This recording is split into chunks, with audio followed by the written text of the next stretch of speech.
Your Excellency, Honorable Minister, it is always a pleasure to be back in Abidjan.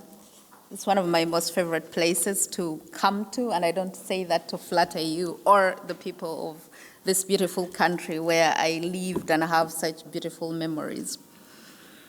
I am particularly grateful because I know this week the government and the people of Cote d'Ivoire have opened up their beautiful city of Abidjan to Africa. This is just the first in what is going to be a truly eventful week in this beautiful country of Cote d'Ivoire. And I stand here in solidarity but proud association with the work that is going to be done in this conference. In UNEP, we have the privilege of being the hosts of the African Ministerial Conference on Environment, which we convene for the African Union. And this important conference gives voice to Africa in global negotiations on climate, principally because this conference is on climate. But Africa also speaks with one voice in many other global processes around the world, and it is guided by the African Ministerial Conference on Environment. So we speak with the same voice on desertification and drought, on biodiversity, and now on the all-important treaty we are negotiating on plastics. Why is this important for you here on the Conference on Climate Change and Development? Because some of Africa's, if not the best of Africa's leading thinkers, experts on climate change and development are sitting in this room, and the outcomes of the deliberations of this meeting are going to contribute in very practical and significant ways to the outcomes of the African Ministerial Conference on Environment.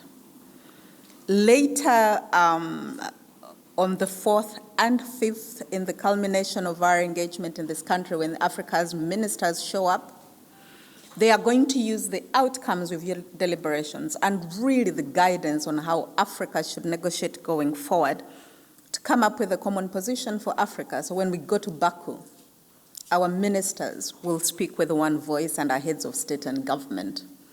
When we go to Cali for the Convention on Biodiversity, our ministers will speak with one voice. When we go to Saudi Arabia for the COP16 to combat drought and desertification, our ministers will speak with one voice. And when we go to Busan to negotiate for the Treaty on Plastics, our ministers will negotiate with one voice. And later on, next year, when our heads of state and government meet at the African Union Commission Summit, our ministers will be able to report on the outcomes of these global processes. So what the government of Ivory Coast is doing this 7 or 8 days, enabling Africa to really meet and negotiate, is very important. In UNEP, the work we do demonstrates the intersectionality of what we do. This year's AMSEN special session is highlighting the work on the Convention to Combat Desertification, on drought, land degradation, and desertification. There's a very clear intersectionality between the conversations we have on climate change and the conversations we have on drought and desertification, but also on ecosystems restoration.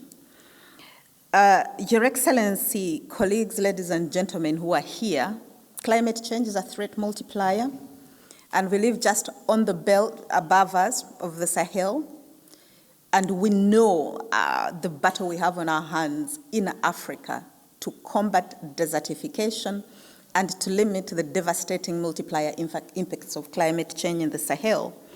In UNEP, in June this year, we were able to secure $70 million to support the Sahelian countries to fight the advancing desert and to deal with the issues of desertification and drought. But we know that the battle we have on land degradation and desertification is not limited to the Sahel in Africa. To give you an example, we know that Southern Africa now is struggling under the worst drought they've ever seen, a severe food shortage that is threatening lives in that region. And then I think 2 or 3 days ago, I read that the Kariba Dam was drying up. and those countries are going to have the worst power shortage they've experienced in history. Climate change is real. When we talk about the fact that we are living under 1.1 degrees now, it is real. In Kenya, where I am based and where UNEP has its headquarters, we are being told the beautiful mountain ranges of East Africa, including Mount Kenya, are going to lose their beautiful ecosystems, including the ice caps that present for a unique ecosystem that the world comes to see, and the beautiful savanna grasslands.